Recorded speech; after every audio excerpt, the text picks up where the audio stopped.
Hi, everybody, and welcome back to Cast Track. We post an interview each weekday for your daily inspiration. Today, I would like to introduce you to my dear friend, Damarys Zampini. Damarys was born in El Salvador, Central America, and immigrated with her parents from the Civil War there in 1990. She has been married for 13 years tomorrow. Happy anniversary, lovebirds. She also tells me that she has 2 children that she knows of. Hilarious. Damarys is passionate about change for the better, evolving, and progress. She loves to focus on the future of energy and education via collaboration, and loves giving people who don't have a voice a voice. Friends, you'll see her full bio attached. Damarys, thank you so much for joining us today. Thank you, Kat, for having me, and thank you for doing this awesome series, during a time where people need to gather one way or another, right? So I'm sure a lot of people are missing the Kat's gatherings, and I know that many of us miss that interaction and that tight hug, whether it's in the plus 15s in Calgary or otherwise during our interactions and meetings. So thank you for keeping all of our networks together. And, I think in these times we are even then able to create greater networks because it is now online and it's going to be exposed to an even bigger world than we know. So thank you for keeping on top of keeping us together. Thank you. Thank you. Yeah, questions. So let me go back to my notes here. Awesome. All right. So your first question was, what has been your greatest challenge over the last 2 months? Yeah. So, we were chatting earlier, I don't always get things right, but a year ago we decided to relocate from Canada, which has been my home most of my life, and my business and university and school life. And of course, my biggest network is there, and sure miss my Alberta and my great big Alberta skies. But we made a decision to move to Europe last year in July. And so it was almost a preparation for me to get ready for this whole COVID situation and massive global disruption. So it gave me a lot of practice. So, people ask me, well, what's your favorite platform? Is it Teams? Is it Zoom? Is it Skype? And I say, I subscribe to all of them because, some parts of the world have different preferences. And at the end of the day, it's whatever our clients and our partners really want to communicate on. So, as far as challenges, I would say that it's been prioritizing the opportunities. I believe that this has given the world so many opportunities. It's that whole blessing in disguise, right? And of course, when we're going through tough times and when that lesson is being taught, it's just like when you're going to university or college, you're going through it, you're doing the test, you're doing the study, you're doing the boring, you're reading the boring books that you don't really want to read and the cool books that you really enjoy. And that whole mix can be frustrating and stressful sometimes, but at the end of it, you get something in return, and it's something that you own, and it's that knowledge that you have learned and you can take with you going forward. So for us, it's been very opportunistic. I think it has given many different companies in specific. I come from the energy sector, and I love Canadian energy. I love the future of energy. And the future of energy is comprised of many energies, and of course, Canada is one of the luckiest places in the world to have that variation. And so I think, though, that whole energy space has further been disrupted, but has really kind of wakened people up to think differently and how can I change and how can I maybe, prevent from being disrupted again so hard. And so for us, it's given us different opportunities, and it's been putting them in order to prioritize, which one can we deliver the most value for, and which solution or disruptive company are we gonna really get behind so that together we can deliver more return on investment and return on community for people while going through this change, right? So that's been probably one of the challenges. We've got one main project, like I mentioned earlier, in Central America, and some of the government folks, of course, have been made to go home, or sometimes they cut staff by an X percentage. And so it's kind of keeping up to that fluidity that you had built, and now all of a sudden that river split into somewhere else. And so you just got to follow it and follow the flow and stay on top of it. But the work is definitely, I think, there for many people. It just looks different. Of course, many people have lost jobs and so on, but I think that we ought to take that as a blessing and just open our eyes to a different light and try to see what's on the other side that we can, that we can get behind, right? Love it. Yeah, let's jump into number 2. Yeah, your top 3 things. The 3 things, yeah, that one was tough. And I have to say that I thought about that one quite a lot. I actually made some chicken scratch notes too.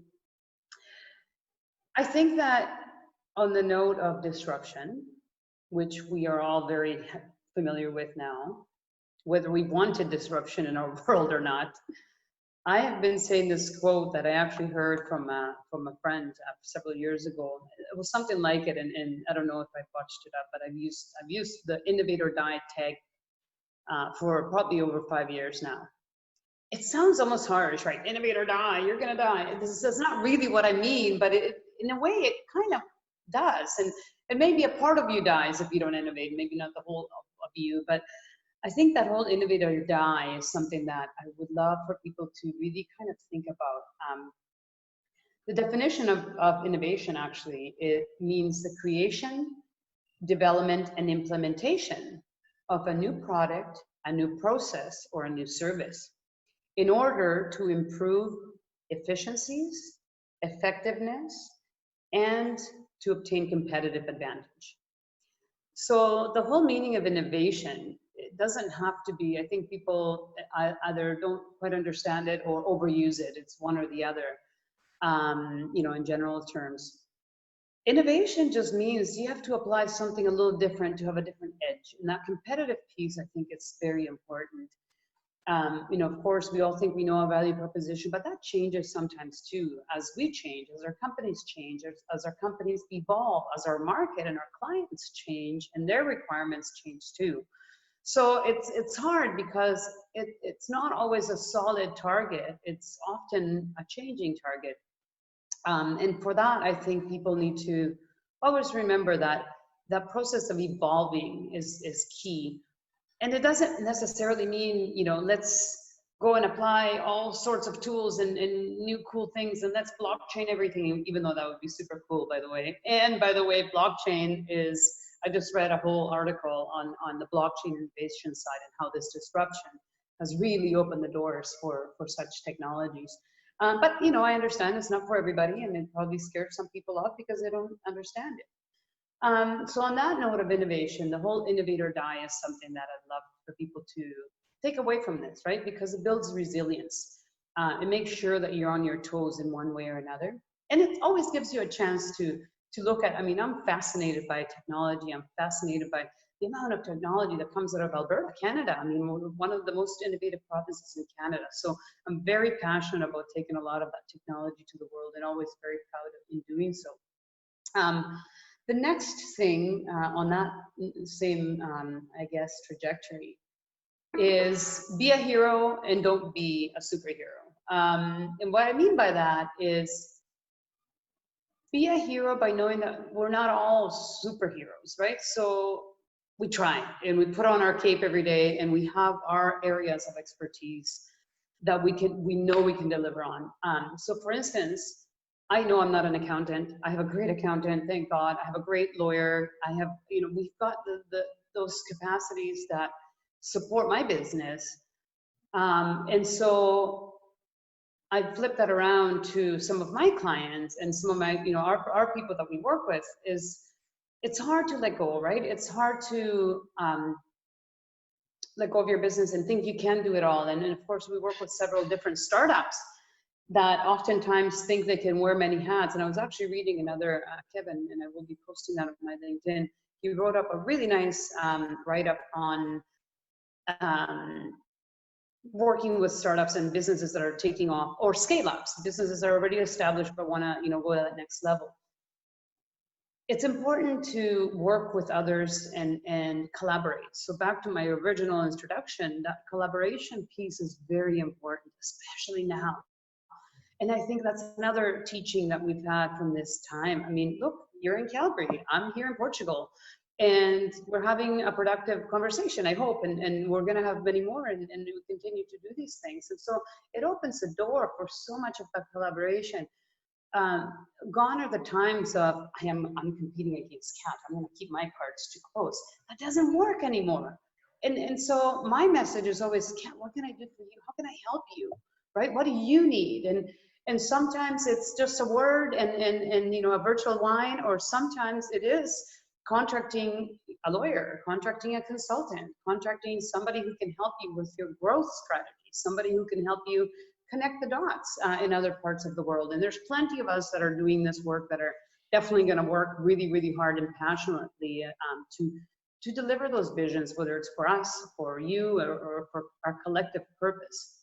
That whole purpose is a key piece as well. And that goes to my last point on, you know, our purpose needs to be greater than the buck, than the next, you know, shout of fame or the next, you know, million. I think that our purpose needs to be, our purpose has been shook up, you know, whatever we thought our purpose was. I think we've really kind of been given that. Is it really? Right? Are you sure?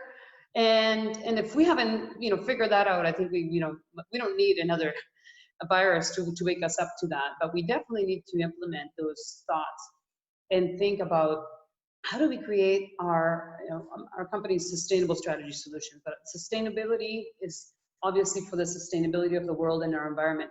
But sustainability is, in business, is something that my dad taught me when I was a little girl, and giving respect and giving that ear, that listening ear, that, you know, everybody has a story and we just don't know what's in that story that we can just be blown away by, or that maybe we can contribute to. And it has taught us this whole time, you know, of the last couple of months, to slow it down. And I know some of us really have a challenge, and I know you do too, Kat, in that whole slowing down, right? It's hard to slow down, but there's a reason why, and I think a lot of it has to do with purpose and that vision and that purpose that should be beyond even, and I say this quite often, beyond my own life and existence, right? Because, you know, whether I'm remembered or not, I want to leave it a better place, because that's just, that's cool. To me, that's a cool win.